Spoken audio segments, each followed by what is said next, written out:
Today we are discussing the untapped potential of scaling resilience innovation in informality. We already know that climate change and rapid urbanization pose immediate challenges to the 2 billion workers in informal jobs and 1 billion people living in informal settlements. We also know that socioeconomic vulnerabilities linked to precarious livelihoods, migrant status, and social identities such as class, caste, gender, and further amplify these risks. However, while all of this is known and documented, there is very little evidence pointing out what is being done to overcome these challenges. So, what we are learning from the implementation that is going on the ground and how we can move forward. And while there is a little evidence, there is also a little coordinated action to enable non-state actors to scale these efforts to build urban resilience. So today, what we are aiming to do is the following. One is we are going to announce a resilience innovation through scaling entrepreneurship challenge. And also discuss 3 major publications that have come out from 3 major organizations. A, from ours, from Global Resilience Partnership, from Informality to Impact. Second one from our partner Cities Alliance, Climate Finance for the Urban Poor.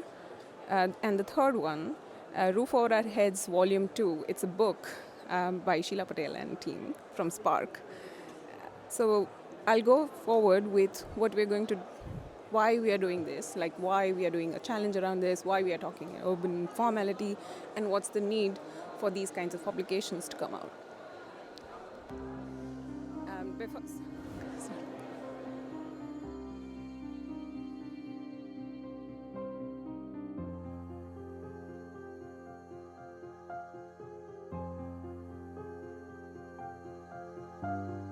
In my tribal language, we say, "Gulo yangu zugu bendelezi mumasena mobazwa."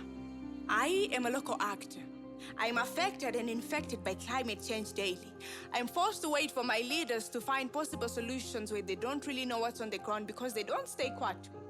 I know the vulnerability of my community, so on behalf of my society, I ask, can power be shifted to local actors to find possible solutions about climate change? You see, my understanding is deeper than your thinking because in Velani, it's like body quarter when it floods, we sleep standing as we wait for the authorized authorities to find solutions, or let's say come to our aid. We know our problems and we have our solutions. Let me simplify this. Funds aren't directly handed to us, as they say, it's a protocol. We move to highlands just like the Litunga Kwatini Kukomboka ceremony. And here's something funny. When drought comes, they bring water tanks and fill them with water the first 2 to 3 weeks, then let us dehydrate, forgetting that our lives are not Katunya Rango. With all the damages caused, said and done, being put in a position of depending on politicians for survival, I once again plead on behalf of my community, the ones that face the direct impact of climate change. Can power be shifted to local actors in the climate space?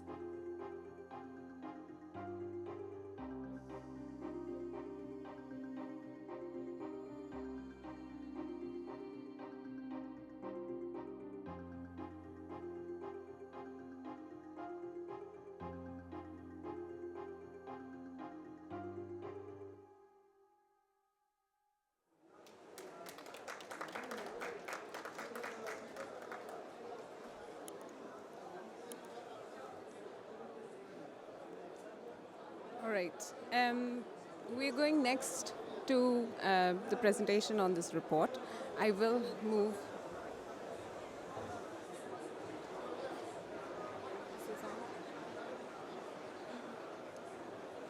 Hello. I'm just moving here so that I can see my own slides. But you can scan this QR code, and this is our report. From informality to impact. I'll very briefly go through this, not spend much time, and because we have a great panel and we'd like to talk to them. So why we commissioned the report? Currently, as I mentioned, 1.2% of the urban investments flow to climate change, adaptation and resilience, very low already. And of course, the vulnerability is skewed towards informal sector, folks who do not, in certain cases, what we call them, do not belong in certain areas.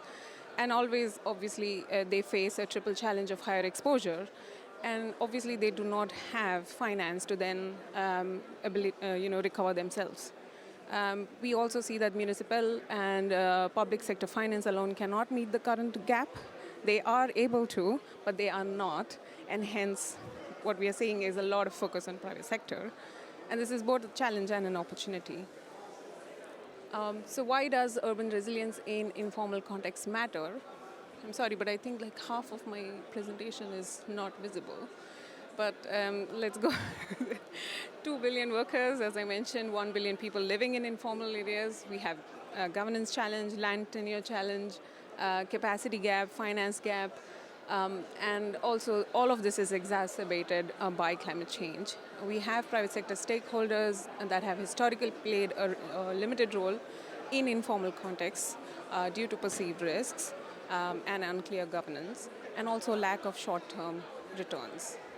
So what we saw what we've done is we've gone through like 130 organizations and their work around informality contexts. And what we saw is the number of organizations, many of them don't add up the percentages because it doesn't mean like that. It means that there are 48% of the organizations we spoke to that work in nature-based solutions. Some of them also work in multiple areas. So what we see are these are the 5 major sectors that the organizations for-profit and non-profit are working in informal areas for.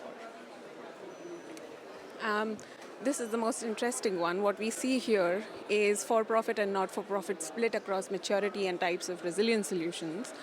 And what we see is for-profit is just starting to get in to some of the emerging novel solutions. Not-for-profit has been working in most of these areas and have some matured solutions across the board. And what we've seen here is so the kind of financing models that we spoke to.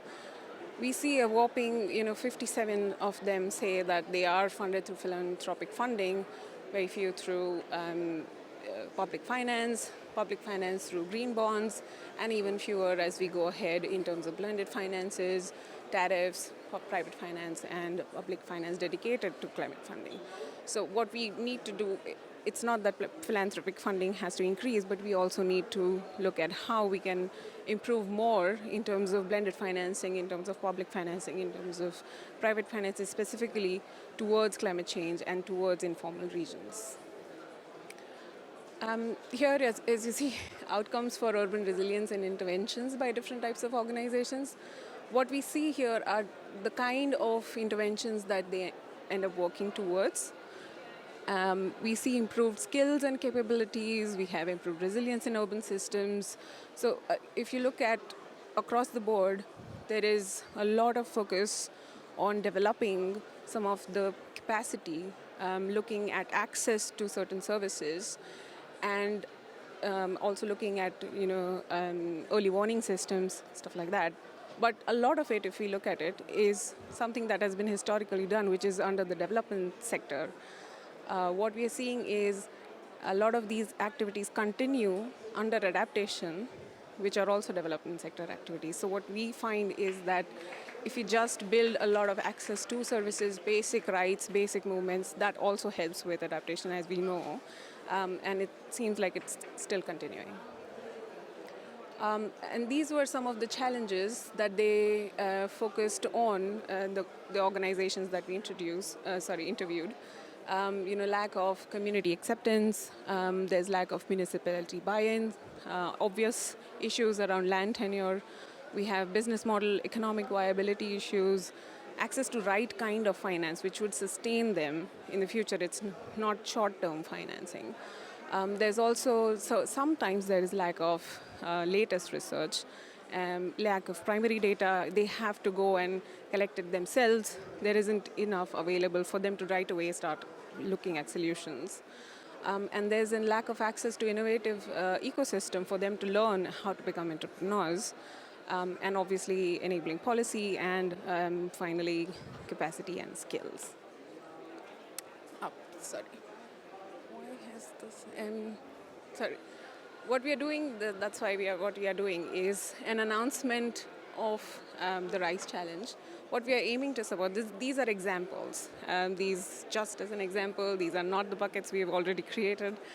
What we want to do is find solutions that look at climate risk solutions, resilience retrofit, migration and displacement, water issues, food issues in urban areas, and we would like to ask folks to submit their solutions for evaluation, and we would like to fund some of these. And the reason why we are funding is we are starting this is because we have some commitment already, and we are going to start early next year.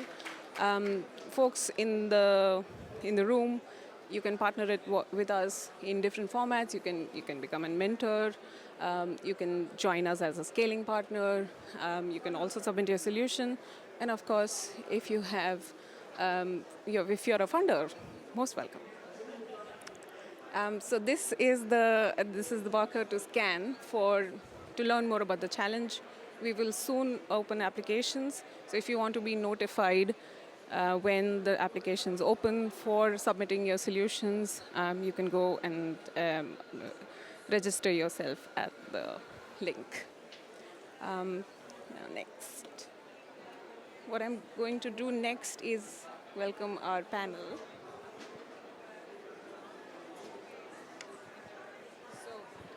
So today we are joined by a great lineup of discussants. I would like each of them to come and be seated over here as we go forward. Honorable Dr. Samuel O. Amseb from Association of Local Authority of Namibia.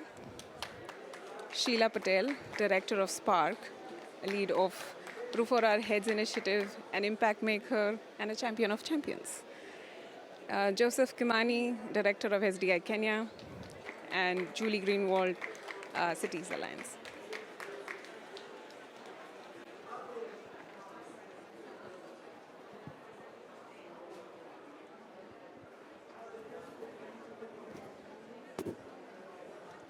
Okay, welcome.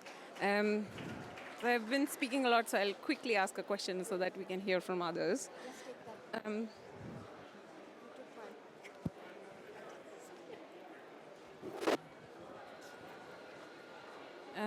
Joseph, I'll start with you. We know that SDI undertakes a lot of significant amount of research for, through the Know Your City work as well, undertaking settlement enumeration processes, brokering actions, and solutions out of them. But you're also very active in implementing some of these solutions, for example, through the Urban Poor Funds. Can you share some of your experiences and your thoughts on what this means, how these challenges work, what are these opportunities that you see, and what are the challenges that you face towards scaling some of these solutions? Thanks, Namrata, and thanks to Cities Alliance and GRP for this occasion and opportunity. Thanks. Definitely from our experience, having worked with the urban poor and continuing expanding our work to many counties within the country in Kenya, what we've observed first is that the urban poor population continue to increase. In fact, we are being prepared that this number will double with time. We know the space in which the urban poor occupies remains the same, and it means, therefore, the multiplication of the challenges currently they experience today. So it means if they are deprived of access to housing, that will multiply. If they are deprived access to sanitation and water, we are going to see multiplication of this.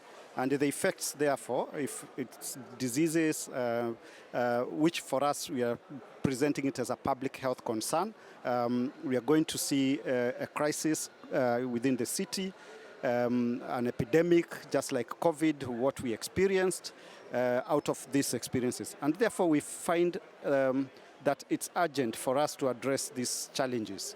The challenges that communities expound, enumerate every day, which are known. We are saying that we are not short of data or information of what is going around. The challenge now is understanding how communities are coping, how communities have developed their own solutions out of this.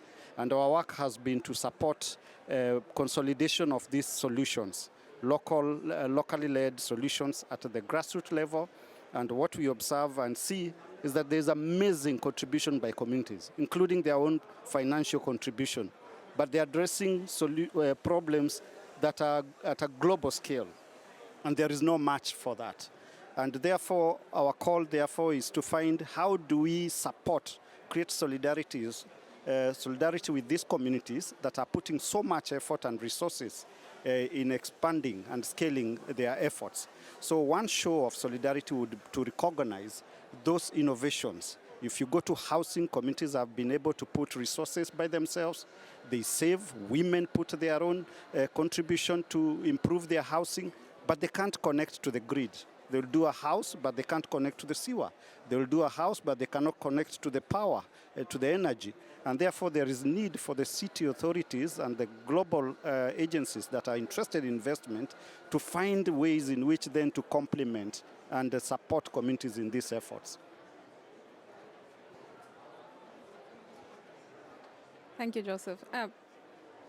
I'll just bridge that a bit with what we were hearing earlier, which is that when it comes to funding models for informal context and for the small solutions that these women come up with, which are actually impactful, even though they are maybe at a smaller scale, they're quite impactful. But what we see is that these are considered to be, a bit more traditional. And what happens is that in terms of financing, what we don't see is that the usual investors, say banks or municipal corporations, do not really invest in some of these. And there are a lot of great examples for uptake that are available if in case finance is available with just accessing some funding, not just privately but also from the municipal corporation. So my question next would be with Dr. Samuel. You're representing a local authority, and while we know that you don't represent all of them, but what are your thoughts on this? This supporting the small-scale actors that can make a great impact, and where do you see the challenges and opportunities that you face, and also your constituents face? Thank you, Namrata, for the question. For the record, I am representing all the local authorities of Namibia as the president of the association. I must also inform the panel and the audience that I am not actively involved with sectorless of Namibia, either SDI, but from the cooperation relationship I have an in-depth knowledge as to what they are doing. Hence the reasons I was asked by them to represent them at this platform.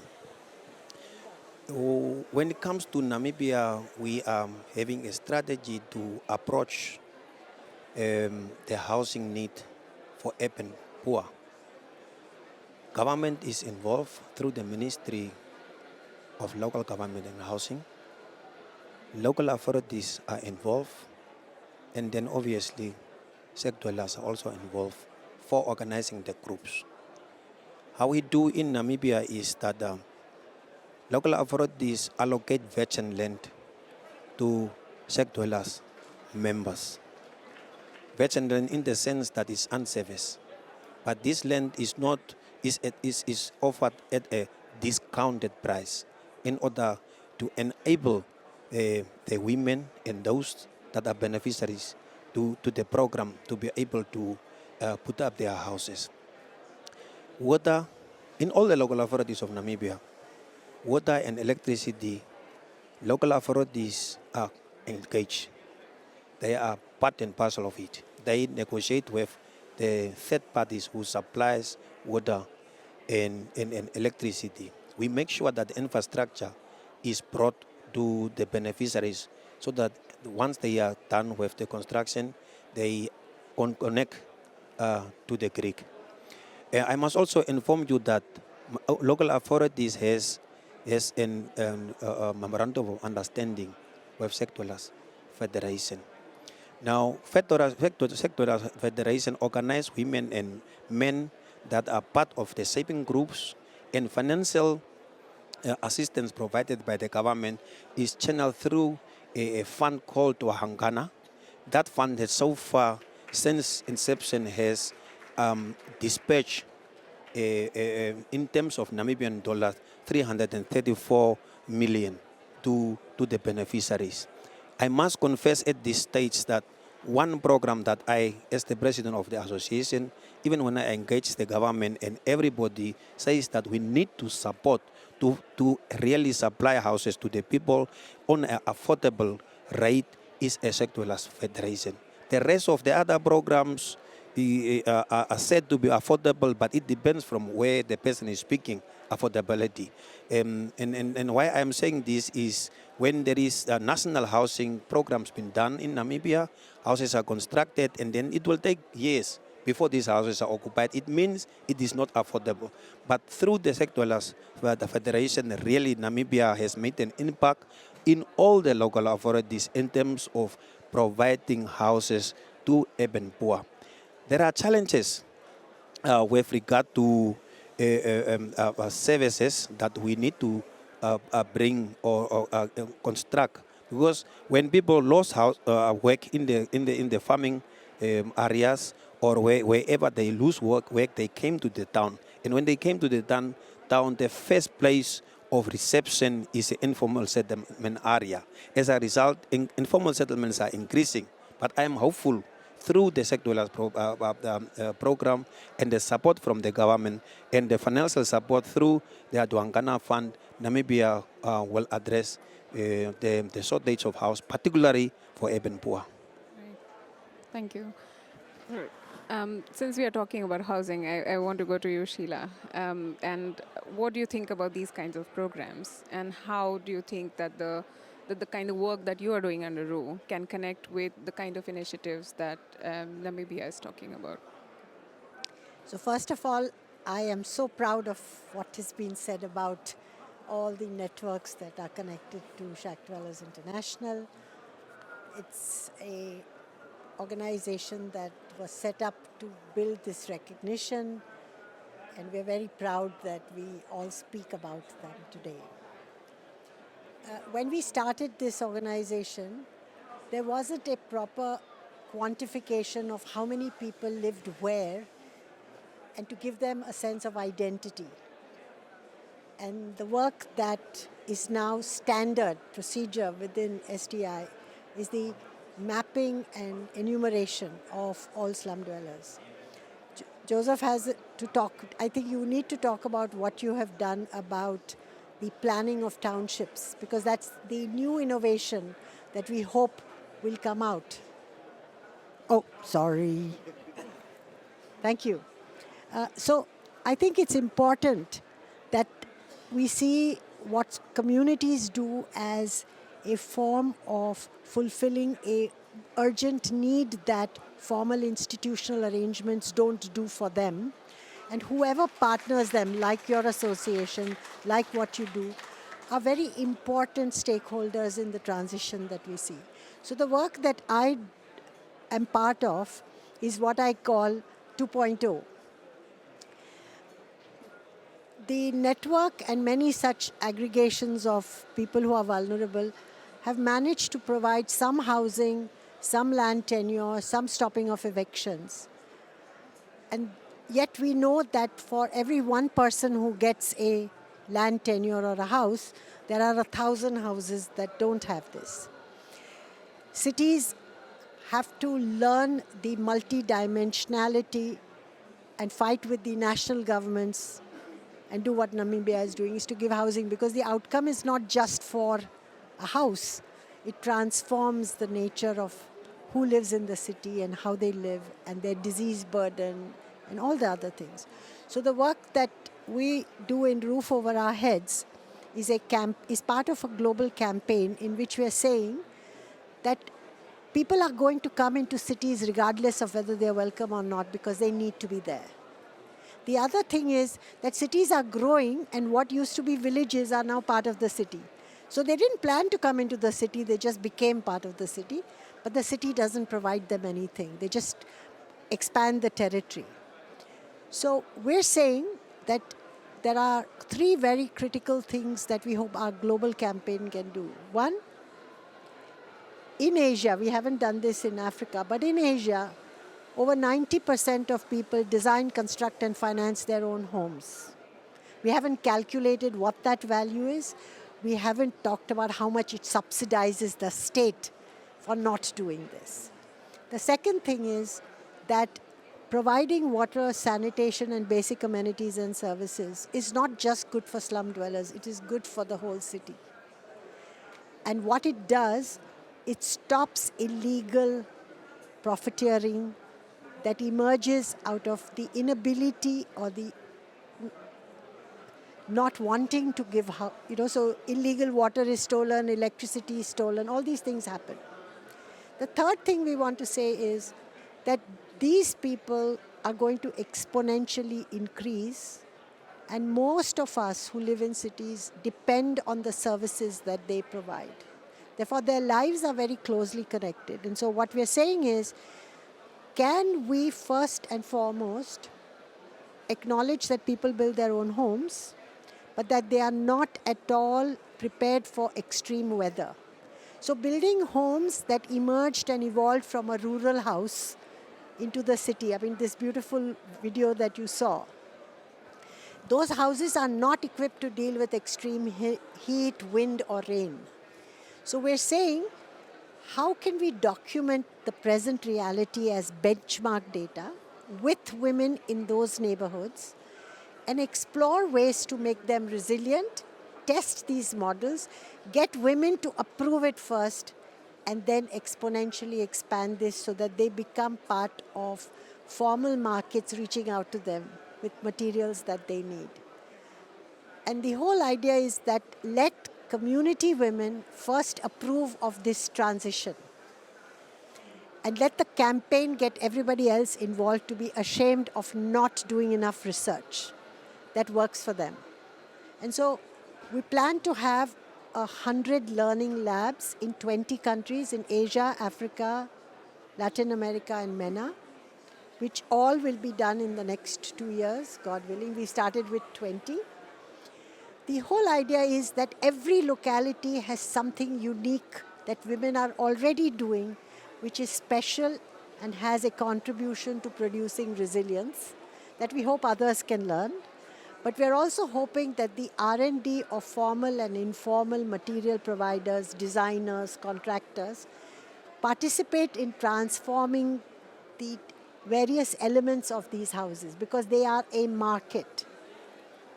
And so we encourage everybody to participate in this process, and we're making this completely in the public domain. Anybody sitting here and your friends, if anybody wants to learn this technique, just contact us, we will come and teach you.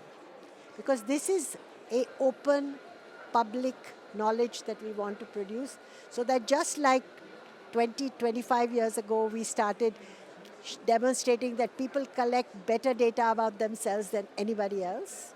We want to do the same with Roof Over Our Heads. Right. Thank you, Sheila. Julie, Sheila just mentioned that most of them design, finance their own houses. And you just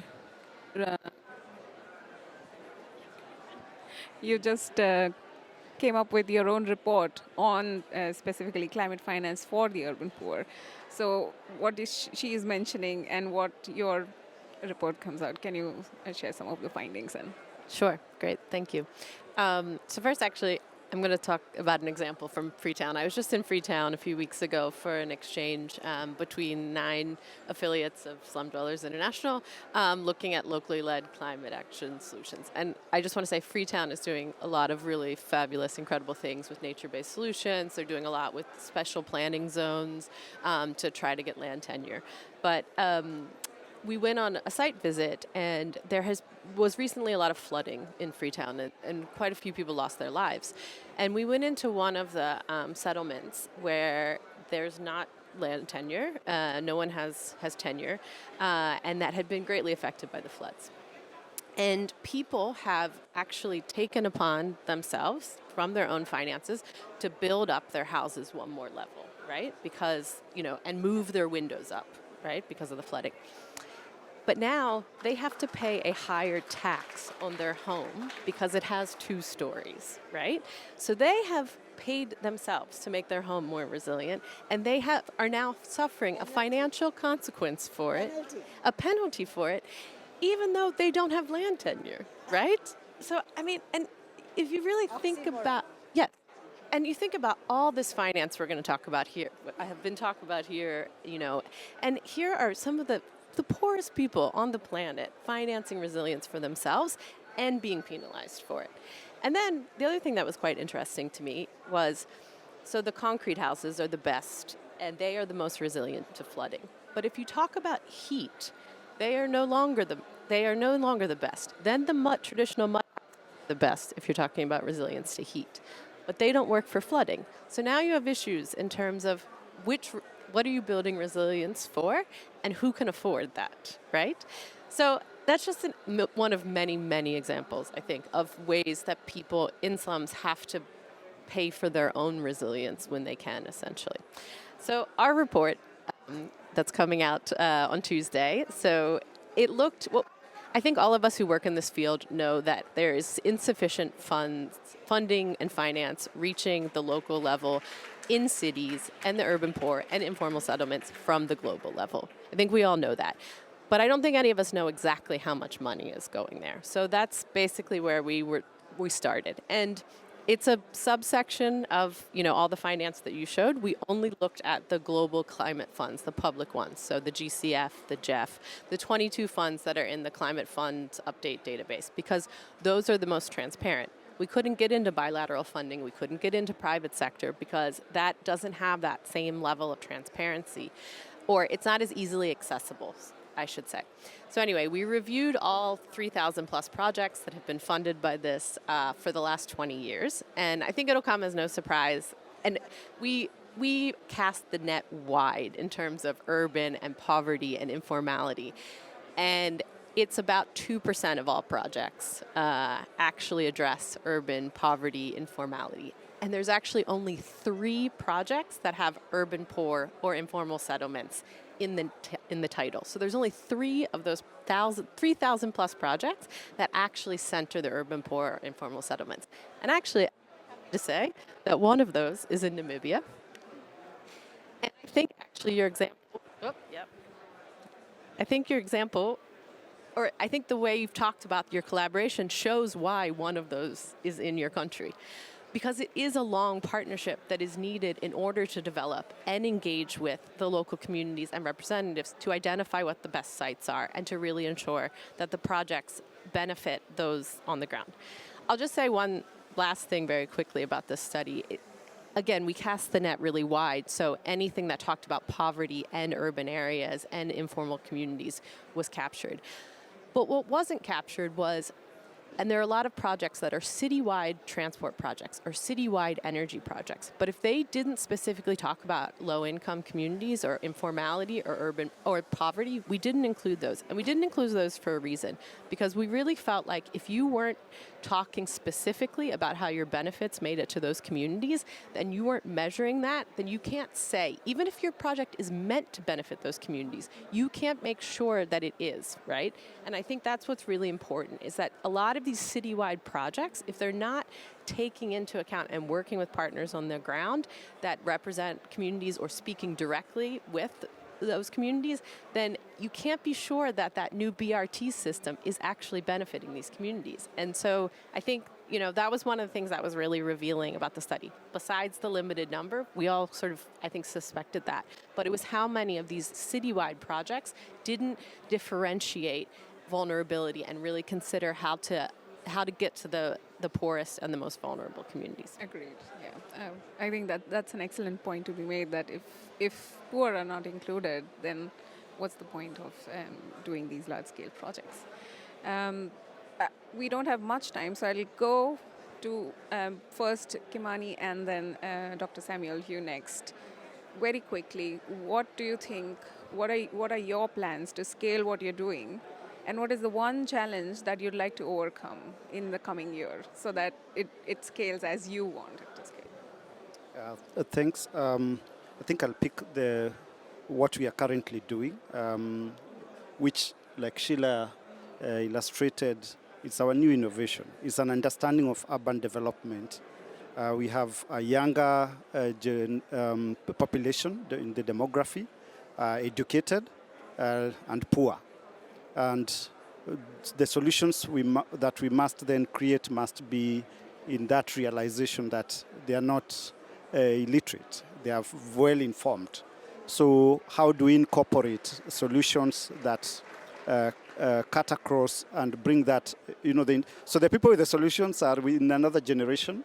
The people holding the resources are in that generation that do not require this urgency of the solutions we are seeking. And therefore, blending the intergenerational discussion is very important. And I think technology coming in play, understanding the shortness of time in terms of what we present. So it requires, even when we talk of data and our presentation, we are reminded that the people we are talking about do not have time to look at all this information and data, so we need to rethink. So that's our line. We are quite interested in discovering what is this new form of dialogue that must take place to resolve the current crisis that we have. So that's important. And I think the adaptation planning element is, again, realizing that there are many resources directed or intended to come to the communities. We know even from the county government or city local authorities, the demand from the residents to draw these resources is never facilitated or intended. And our role in adaptation planning is to create the demand for communities to actually draw resources either from the authorities so that the authorities can meaningfully negotiate proper solutions. Yep. Thank you. Sir. What I wanted to say is the beauty of the success story for Namibia's urban poor housing is that community themselves are involved from planning, from construction up until the completion. What I want to see going forward really is for the central government to channel more funding to Sectoras Federation so that Sectoras Federation is able to accommodate more beneficiaries. On that way, we will be addressing housing shortage. And secondly, I also want to encourage and want to see more involvement from the men, because currently it's almost regarded as a women program, but once the women are done, they are the boss at those houses because it's lucrative and it's comfortable and it complies to the needs. So that is what I wanted to see going forward. And the total cooperation between Sectoras Federation, Namibia Housing Action Group, and the local authorities of Namibia. Thank you. One place where we need more men in action. Julie, very quickly to you. Organizations like ours who gather a lot of these research, and you mentioned that there are certain financing lines which are not accessible to us. What do you think we should do next? Try and find the data first, or the lines of it.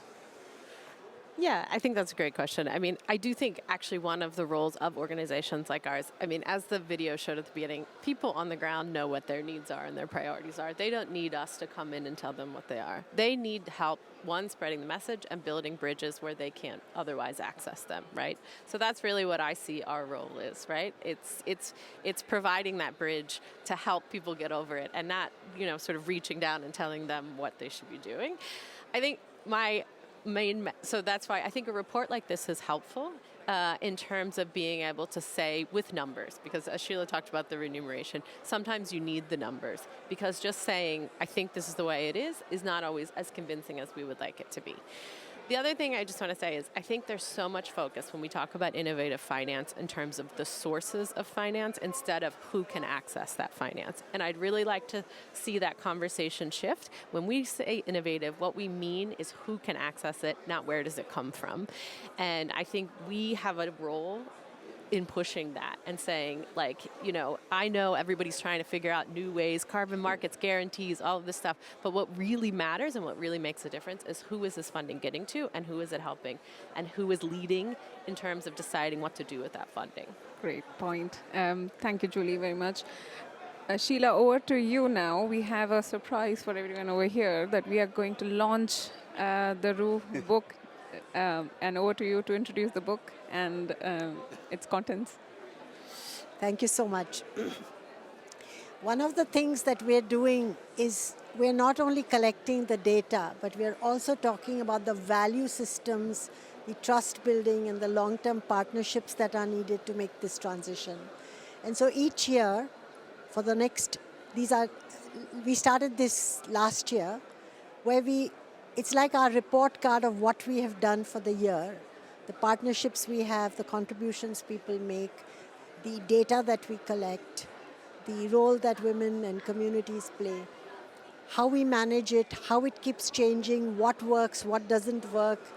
And we hope that the data and the information, but also the value structure of the process comes out in these books. So this is the second book. I think we're also planning the formal launch of this on the 21st, when we're going to have a whole session on informality. And I think that's a very important milestone in the climate space, because urban informality just didn't come out as strongly as it should, given that whole transition of urbanization in the world and the fact that cities are going to make a big difference in what we do. So this book is there. We are going to also give everybody who wants an e-version of it. We can't afford to give everybody. We call it our brick, because it weighs like a brick. We couldn't bring so many, but we are very grateful for anybody who has subsequent access to this to tell us what they think about it, tell us what's missing, tell us how we can collaborate with you. Because we believe that, trust forming, information gathering that works for different constituencies is very important, and it's as important for communities as it is for us. So thank you very much for letting me announce this. Thank you. Thank you, everyone. It's been a great session, and thank you for your contributions. I'll also thank my team over there, Karen, Lauren, Ida, everyone for your support. Jimmy, Tom, thank you.